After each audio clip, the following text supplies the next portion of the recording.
ముఖ్యంగా ఉత్తరాదిలో చూసుకుంటే ఎక్కువగా జాతీయ పార్టీల ప్రాబల్యం ప్రాధాన్యత కనిపిస్తుంది. అక్కడి ఓటర్లు కూడా ఎక్కువగా జాతీయ పార్టీలకే ఓట్లు వేసేందుకు ఆసక్తి చూపుతారు. అయితే కాంగ్రెస్ లేదా బీజేపీ ఇంకా మరేదైనా జాతీయ పార్టీలతో ముందుకు సాగుతుంటారు.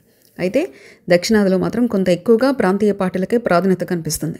అలాంటి సందర్భాల్లో కూడా తెలంగాణలో మొదటి ఎన్నికల్లో కాంగ్రెస్ పార్టీ అధికారంలోకి వచ్చింది. రేవంత్ రెడ్డి తానంతటి తాను చాలా వరకు బాగా కష్టపడుతున్నారు. తెలంగాణ రాష్ట్రంలో మరోసారి కాంగ్రెస్ని అధికారంలోకి తీసుకొచ్చేందుకు ఆయన తప్పిస్తున్నారు. తెలంగాణలో జాతీయ కాంగ్రెస్ పార్టీ అధికారంలో ఉంది. అక్కడ సీఎంగా రేవంత్ రెడ్డి ఉన్నారు.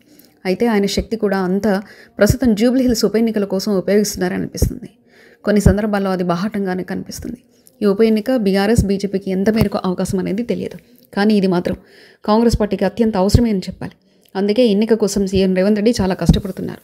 ప్రత్యేకించి ఆయనే నేరుగా అన్ని జాగ్రత్తలు తీసుకుంటున్నారు.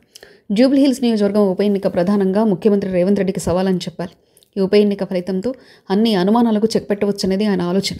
అదే సమయంలో ఏమాత్రం తేడా వచ్చినా అందుకు రేవంత్ రెడ్డి పార్టీ పరంగా ఇబ్బందులు కూడా ఎదుర్కోవాల్సి వస్తుంది.